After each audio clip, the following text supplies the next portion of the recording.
किसान helpline YouTube channel पर आपका बहुत बहुत स्वागत है। तो नमस्कार दोस्तों, कैसे हो सब लोग। आशा करता हूँ कि सब ठीक होंगे। आज बात करते हैं सरसों की खेती पर।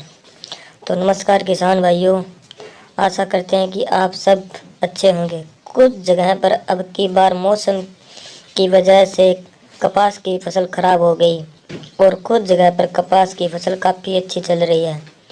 कुछ जगहों पर बेमौसम बारिश से फसल पर नकारात्मक प्रभाव पड़ा है।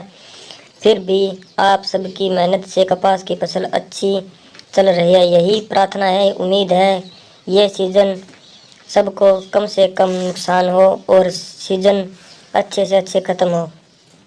किसान भाइयों, अब नई फसल की चर्चा करते हैं जो उत्तर भारत में खूब लगाई जाती है। उसका नाम है सरसों। काफ़ी सारे किसान भाइयों ने पहले ही पूछा था, तो अब सरसों के चर्चा शुरू करते हैं। काफ़ी जगहों पर सरसों की बुआई की तैयारी भी शुरू हो गई है। तो किसान भाइयों, आइए आज कोशिश करते हैं कि आपको सरसों से जुड़ी सारी जानकारी दी जाए। भाइयों, सरसों एक तिलहन की फसल है जिसमें लगभग 40 से 42% तेल होता है और जिसका प्रयोग भारत में लगभग हर घर में किया जाता है। इसका समर्थन मूल्य भी सरकार की तरफ से 4450 रुपये काफ़ी ठीक है और आने वाले समय में भी इसके समर्थन मूल्य में बढ़ोतरी की उम्मीद है। वह बाजार भाव और भी काफ़ी अच्छे ही रहने की उम्मीद है। इस सीज़न में सरसों की खेती आपके लिए कुछ फ़ायदे का सौदा ज़रूर बनेगी। अगर आप सरसों के पार्टी को और अच्छा तैयार करते हैं तो आपको इसको बेचने में कोई समस्या नहीं आएगी। वह आपको इसको तेल की मात्रा के अनुसार बेच सकते हैं। बुआई का समय किसान भाइयों, सरसों की बुआई का समय उपयुक्त समय 25 सितंबर से 30 अक्टूबर है। उसके बाद आप पछेती हो सकती है। वैसे तो आप 10 नवंबर तक बुआई कर सकते हैं, जो कि आपके एरिया, मौसम व बीज के ऊपर निर्भर करता है। आप अगेती वैरायटी भी लगा सकते हैं और पछेती वैरायटी भी लगा सकते हैं, पर सबसे उपयुक्त समय अक्टूबर का पहले हफ्ते से तीसरे हफ्ते का ही होता है। इस समय तापमान, नमी आदि सरसों की फसल के लिए सबसे उपयुक्त होता है। वह इस समय पर आप कोई भी बीज प्रयोग कर सकते हैं, परंतु अब की बार तापमान थोड़ा सा अधिक है, तो मैं आपको सबको सुझाव देना चाहता हूँ कि अभी वह बुआई के लिए जल्दबाजी ना करें, अन्यथा अंकुरण वह फसल में कमजोरी हो सकती है। खेती की तैयारी किसान भाइयों, सरसों की खेती के लिए रेतीली मिट्टी, भूरी मिट्टी बहुत अच्छी होती है। यह फसल बरानी व संचित क्षेत्रों में बहुत आराम से हो जाती है, परंतु अधिक अम्लीय वह अक्षारीय मिट्टी सहन नहीं हो पाती। पर के लिए उत्तर भारत में काफ़ी उपयुक्त सिरसा, भिवानी, महेंद्रगढ़, रेवाड़ी, राजस्थान के भरतपुर बेल्ट आदि में प्रचुर मात्रा में सरसों की पैदावार होती है। वह सरसों की क्वालिटी भी बहुत अच्छी होती है। किसान भाइयों, सरसों की बुआई करने से पहले आप जमीन को अच्छे से तैयार करें। खेत की पहली जुताई मिट्टी पलटने वाले हल से करें। बाद में फट्टा लगाकर खेत को भुरभुरा बना लेना चाहिए। यदि खेत में नमी कम हो तो पेलवा करके तैयार करना चाहिए। आप रोटावेटर द्वारा एक ही बार में अच्छी चीज तैयार कर सकते हैं। मिट्टी पूरी भुरभुरी करें ताकि सरसों के दाने को अंकुरण व बढ़वार में आसानी हो। वैरायटी, आप कुछ अच्छे व नई वैरायटी के बारे में बता रहा हूँ, जिसमें कुछ देसी व हाइब्रिड वैरायटी है।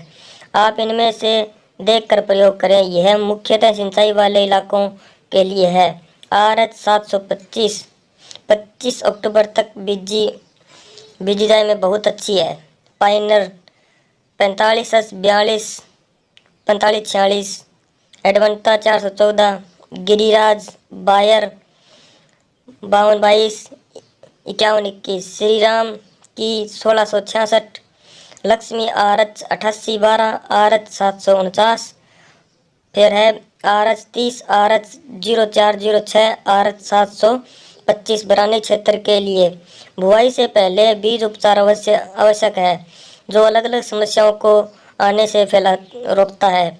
बीज उपचार में जड़ सड़न रोग के बचाव के लिए बीज को बुआई के पूर्व फफूंदनाशक कैप्टोन साफ बोविस्टिन थ्रीम में कोई 1-2 ग्राम प्रति किलो बीज की दर से उपचारित करें।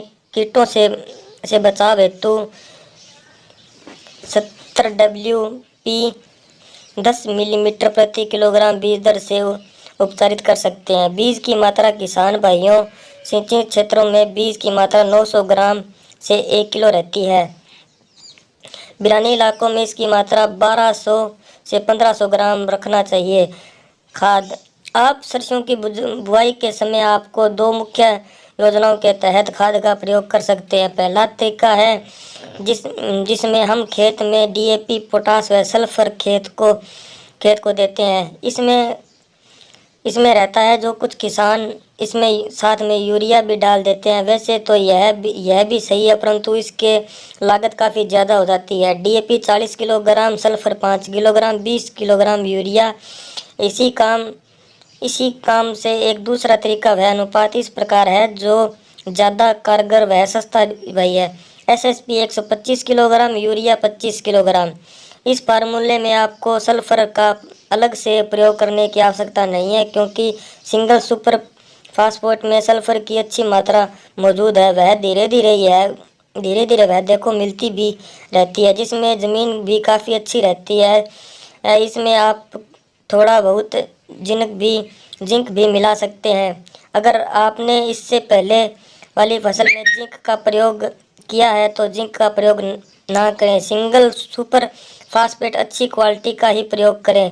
यूरिया व पोटास को एक साथ मिलकर खेत तैयार करते समय छिड़काव कर दें। SSP को बीज के साथ ड्रिल करें।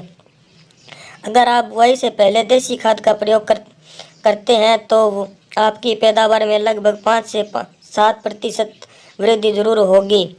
वह आपकी ज़मीन और मजबूत होगी। बुआई की विधि, कतार 30 सेंटीमीटर, पौधे की दूरी 15 सेंटीमीटर सिंचित क्षेत्र में वह बरानी में कतार से कतार का अंतर 45 सेंटीमीटर रखना चाहिए। बीज को लगभग 5 सेंटीमीटर की गहराई पर बोना चाहिए। बुआई करते समय बीज की गहराई इससे ज़्यादा न हो पाए। बीज बिल्कुल भी ऊपर नहीं रहना चाहिए। दोनों अवस्थाओं में अंकुरण पर असर होता है। वह हमारी फसल से ही कमज़ोर रहना शुरू कर देती है। तो इस बात का विशेष ध्यान रखें कि ज़्यादा गहराई व ऊपर बुआई न हो। किसान भाइयों, कुछ अन्य सुझाव और हैं जिससे अपनी सरसों की उत्पाद काफ़ी हद तक बढ़ा सकते हैं। इसमें सबसे पहले नंबर पर आता है कि आप बुआई के लगभग 45 दिन बाद बोविस्टिन का 2 ग्राम पर लीटर पानी में स्प्रे करें। इससे तना गलन की समस्या लगभग समाप्त हो जाएगी। दूसरा स्प्रे आप पूरे 60 दिन बाद करें। इससे आपकी फसल बहुत ही शानदार, मजबूत व रोग मुक्त हो जाएगी, जिससे परोक्ष रूप में आपकी उत्पादकता बढ़ती है। दूसरा उपाय है कि सरसों के खेत में आपको सल्फर की कमी नहीं होनी देनी है, क्योंकि सल्फर सरसों के लिए बहुत ज़्यादा आवश्यक पोषक तत्व है।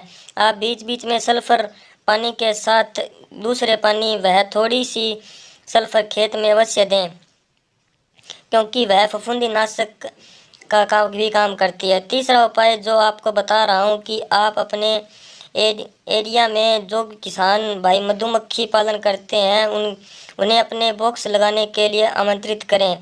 ऐसा करने से भी आपकी सरसों की उत्पादकता कम से कम 10 से 12% बढ़ जाती है, क्योंकि मधुमक्खियां सरसों के लिए बहुत अच्छा काम करती हैं। वह निषेचन में बहुत मददगार है।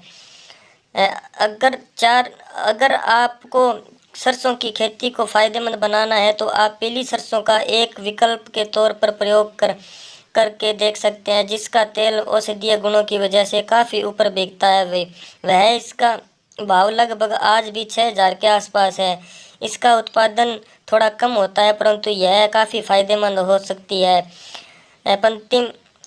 नंबर 5 अंतिम सलाह यह है कि आप सरसों के साथ किसी भी अन्य फसल की बुआई या कि जिसे हम मिश्रित खेती भी कहते हैं, करने की कोशिश ज़रूर करें। आप अपने इलाके के हिसाब से कुछ अन्य फसलें साथ में लेने की कोशिश कर सकते हैं। इसका मतलब आप एक साथ दो फसलें लगाएं, जिससे आपको खर्च भी कम कम हो जाएगा। वह आपको आपकी आय भी बढ़ेगी। आप गेहूँ, चना आदि के बुआई साथ में कर सरकार ने अभी अभी सरसों का समर्थन मूल्य भी बढ़ाने की घोषणा की है।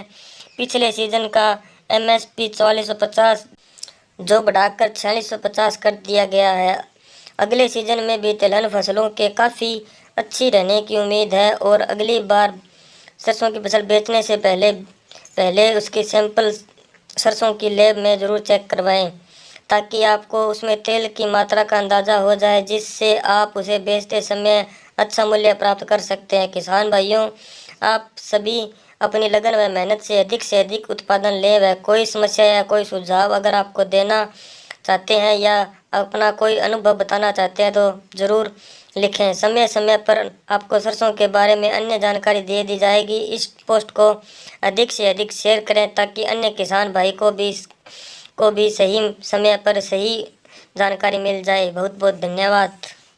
वीडियो को ज़्यादा से ज़्यादा शेयर ज़रूर करें।